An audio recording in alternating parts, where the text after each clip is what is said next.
नमस्कार मित्रों, फिर से एक बार स्वागत है। प्रिय मित्रों, एक स्त्री के 3 प्रश्न। नंबर 1, कोयले से भी काला क्या है? नंबर 2, पृथ्वी से भी भारी क्या है? नंबर 3, अग्नि से भी तेज क्या है? प्रिय मित्रों, ये प्रश्न हर किसी व्यक्ति को जान लेना चाहिए, क्योंकि इन प्रश्नों में बहुत बड़ा राज छुपा हुआ है। प्रिय मित्रों, इन प्रश्नों को जानना बहुत जरूरी है। ये प्रश्न आपके जीवन को सुखमय बना देंगे। प्रिय मित्रों, इसलिए वीडियो को पूरा देखा करो और अंत तक देखा करो, क्योंकि आधा अधूरा ज्ञान हर किसी के लिए खतरनाक साबित होता है। मित्रों, चलिए शुरू करते हैं। उससे पहले प्रिय मित्रों, यदि आप चैनल पर नए हो तो चैनल को सब्सक्राइब और लाइक जरूर कर लें, क्योंकि आपका एक सब्सक्राइब हमारे लिए बहुत महत्व रखता है। प्रिय मित्रों, एक राज्य में एक राजा रहा करता था। वह राजा अपनी प्रजा की देखभाल के लिए भेष बदलकर अपने राज्य में घूमता रहता था। मित्रों, एक बार राजा मंत्री और पुरोहित को साथ लेकर भेष बदलकर राज्य के दौरे पर निकले थे।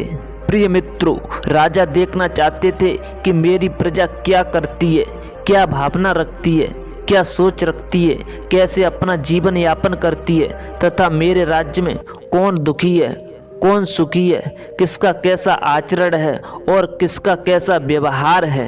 मित्रों, इन्हीं सब बातों को जानने के लिए राजा मंत्री तथा पुरोहित के साथ भ्रमण कर रहा था। प्रिय मित्रों, गर्मियों का मौसम था, तेज धूप पड़ रही थी।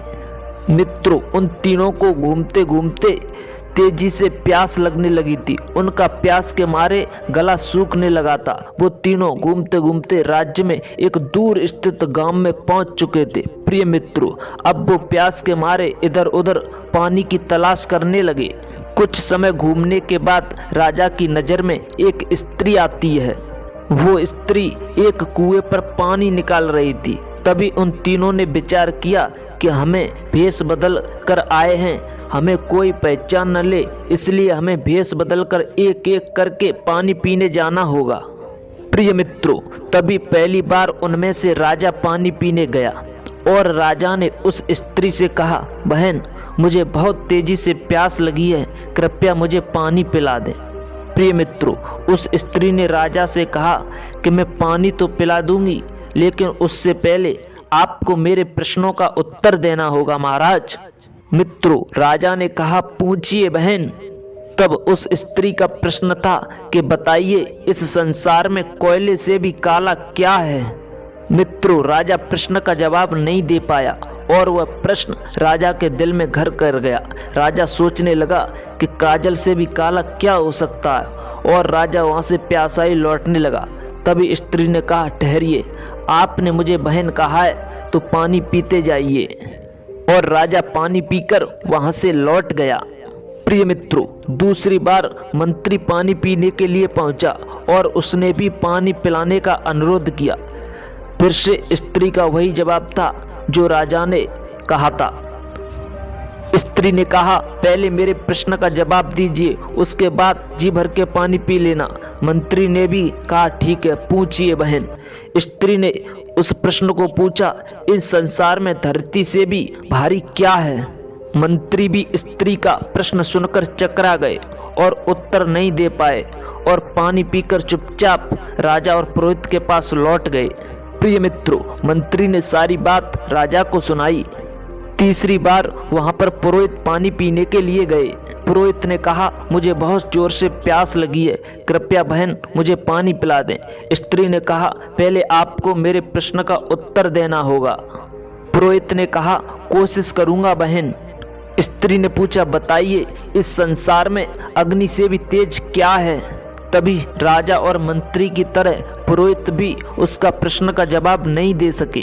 प्रिय मित्रों, पुरोहित उस प्रश्न का उत्तर जानना चाहते थे, लेकिन भेष बदल कर आए थे, इसलिए उन्होंने नहीं पूछा और पानी पीकर राजा और मंत्री के पास जा पहुंचे। मित्रों, वो तीनों बात करते करते महल में जा पहुंचे और राजा को अब चैन नहीं था। प्रिय मित्रों, राजा ने अपने सिपाही भेजकर उस स्त्री को राज दरबार में बुलाया। स्त्री राज दरबार में उपस्थित हुई और राजा ने बड़े सम्मान से पूछा कि हे बहन, हम राज्य में भेष बदल कर पहुंचे थे, इसलिए आपसे उन प्रश्नों के उत्तर न पूछ सके। अब आप हमें उन प्रश्नों के उत्तर बताइए, हम जानना चाहते हैं। स्त्री ने कहा, ठीक है राजन, तो सुनिए महाराज। पहले प्रश्न का उत्तर है कि कोयले से भी काला कलंक होता है जो व्यक्ति को मृत्यु तक भी नहीं छोड़ता और मृत्यु के बाद भी नहीं छूटता। राजन, दूसरा प्रश्न, पृथ्वी से भी भारी पाप कर्म होते हैं जो अनेक जन्मों के पुण्य को तुरंत छीड़ कर देते हैं। हे राजन, तीसरे प्रश्न का उत्तर है कि अग्नि से भी भारी क्रोध होता है जो मनुष्य को जला देता है। क्रोधी मनुष्य हर समय क्रोधित रहते हैं। तभी राजा ने स्त्री को सम्मान पूर्वक उनके घर भेजा। मित्रों, आपको कहानी कैसी लगी कमेंट बॉक्स में जरूर बताएं और हमारा सपोर्ट करें।